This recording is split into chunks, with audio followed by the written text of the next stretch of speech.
नमस्कार दोस्तों। आज हम आपको कुछ क्वेश्चन के बारे में डिस्कस करेंगे। जैसे ज़्यादातर लोगों का मानना था कि जो मैं अपने टेलीग्राम चैनल पे क्वेश्चन डालता हूँ उसका एक्सप्लेनेशन आपको नहीं देता हूँ।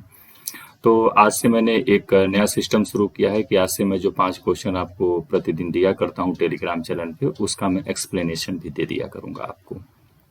तो आज मैं 22/8/2020 को जो क्वेश्चन डाले थे उसके कुछ प्रश्नों का आपको एक्सप्लेनेशन दे रहा हूँ, क्योंकि इस एक्सप्लेनेशन से काफ़ी चीज़ें और भी आपको जानकारी मिल जाएगी।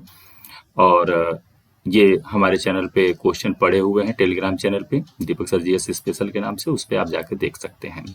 मेरे टेलीग्राम चैनल का नाम है KDS on Deepak sir GS special, उस पर जाके आप देख सकते हैं। तो आज मैं पहला क्वेश्चन जिस पर डिस्कस कर रहा हूं उसका नाम है, निम्नलिखित में से कौन सा अलग है, वेद, उपनिषद, अरण्यक या पुराण। तो वेदों की संख्या 4 बताई गई है। कौन कौन सा? तो ऋग्वेद, यजुर्वेद, सामवेद, अथर्ववेद। ठीक है। तो वेद जो हैं ये मुख्यतः आपके किसके अंतर्गत रखे जाते हैं? तो ये श्रुत साहित्य के अंतर्गत रखे जाते हैं, क्योंकि सुनने के परंपरा पे लिखा गया, इसलिए वेदों को श्रुत साहित्य कहते हैं। दूसरा ऑप्शन है हमारे पास उपनिषद। उपनिषदों की संख्या 108 बताई गई है। उपनिषदों को एक नाम और दिया जाता है, इन्हें वेदांत भी कहा जाता है। उपनिषदों की संख्या 108 बताई गई है। अब उपनिषद जो है अपने, उसमें मुख्यतः आत्मा और ब्रह्म के विषय में चर्चा किया गया है, और इसे भी हम लोग श्रुत साहित्य के अंतर्गत ही रखते हैं। अरण्यक, ऐसे ग्रंथ जो जंगलों में लिखे गए, ये भी वेदों को ही एक तरह से समझने के लिए लिखे गए, लेकिन इनकी पूरी दार्शनिक विवेचना आत्मा और ब्रह्म से भी आगे बढ़कर है। पुनर्जन्म, व्यक्ति का मृत्यु के बाद क्या होता है, इन सारी चीजों में चर्चा की गई है, और ये भी श्रुति साहित्य ही है, सुनने की परंपरा पे ही लिखी गए हैं।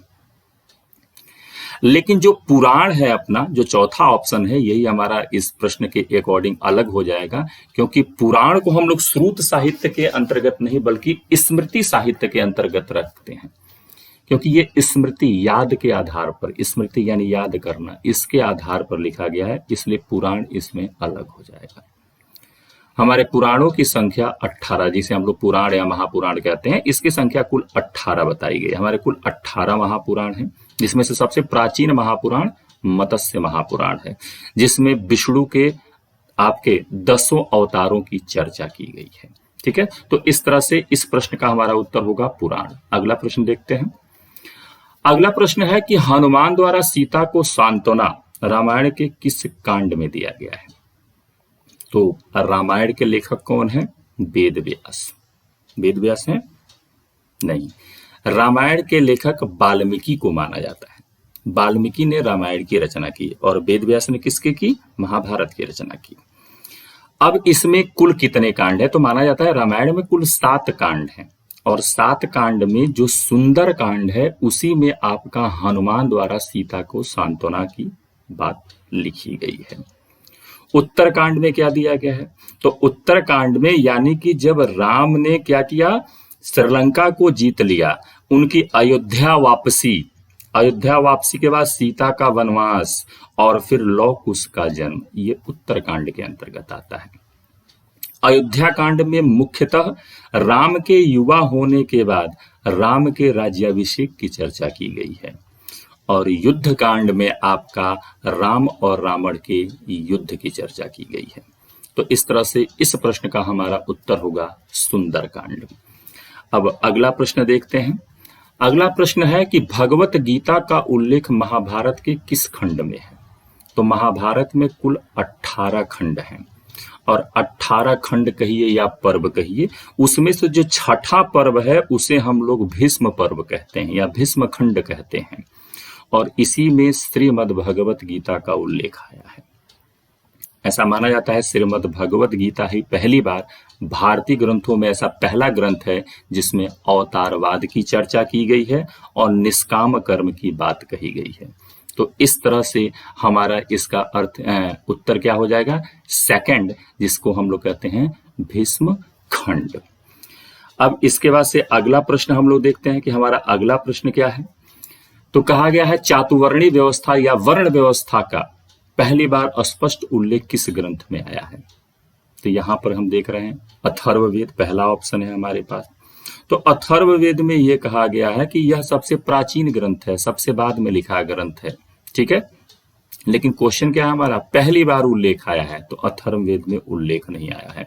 अथर्ववेद को माना जाता है कि यह जादू टोना भूत प्रेत इत्यादि से रिलेटेड ग्रंथ है। इसके बाद से शतपथ ब्राह्मण, यह एक तरह से वेदों को समझने के लिए लिखा गया ब्राह्मण ग्रंथ है, शतपथ ब्राह्मण, ठीक है। अरण्यक, अभी मैंने बताया आपको, जंगलों में लिखा गया। ऋग्वेद में कुल 10 मंडल हैं और इस 10 मंडल में जो 10वां मंडल है उसी के पुरुष सूक्त में पहली बार वर्ण व्यवस्था या चातुर्वर्णी व्यवस्था का उल्लेख आया है, जिसमें कहा गया है कि प्रजापति ब्रह्मा के मुख से ब्राह्मण, बाजू से क्षत्रिय, उदर से वैश्य और पैरों से शूद्रों की उत्पत्ति हुई। तो इस प्रकार हमारे इस क्वेश्चन का आंसर क्या होगा, ऋग्वेद हमारा सही उत्तर होगा। अगला क्वेश्चन कह रहा है कि प्राचीन काल में प्रचलित 8 प्रकार के विवाहों में कौन सा सबसे उत्तम माना जाता था। तो हमारे प्राचीन स्मृति ग्रंथों में सबसे प्राचीन है मनुस्मृति, और मनुस्मृति एक तरह से जो भी स्मृति ग्रंथ है या मनुस्मृति है, ये समाज की सामाजिक व्यवस्था पे लिखे गए, यानी समाज के नियम कानून इस पे लिखे गए बुक हैं। स्मृति ग्रंथों में हम देखते हैं कि जो हमारा स्मृति ग्रंथ है, स्मृति ग्रंथ बताता है कि प्राचीन काल में कुल 8 प्रकार के विवाह प्रचलित थे। ब्रह्म विवाह, दैव विवाह, आर्ष विवाह, आसुर विवाह, प्रजापत्य विवाह, गंधर्व विवाह, राक्षस विवाह, पैशाच्य विवाह। इसमें से ऊपर के 4 को उच्च कोटि का और नीचे के 4 को निम्न कोटि का माना जाता था। अब इसमें ब्रह्म विवाह, दैव विवाह, ये दोनों ही उच्च कोटि, प्रजापत्य भी उच्च कोटि में आता था। लेकिन इन तीनों में अगर हम देखें तो ब्रह्म विवाह को सबसे उच्च कोटि का माना गया। एक ऑप्शन है गंधर्व विवाह, यह निम्न कोटि का माना जाता है। जैसे वर्तमान समय में प्रेम संबंध द्वारा जो विवाह संपन्न होते हैं उसे हम लोग गंधर्व विवाह कहते हैं, तो ये निम्न कोटि का। तो इन 4 ऑप्शनों के अकॉर्डिंग सबसे हमारा जो उत्तम होगा, जो प्रश्न का आंसर बनेगा, वो होगा ब्रह्म विवाह, ठीक है।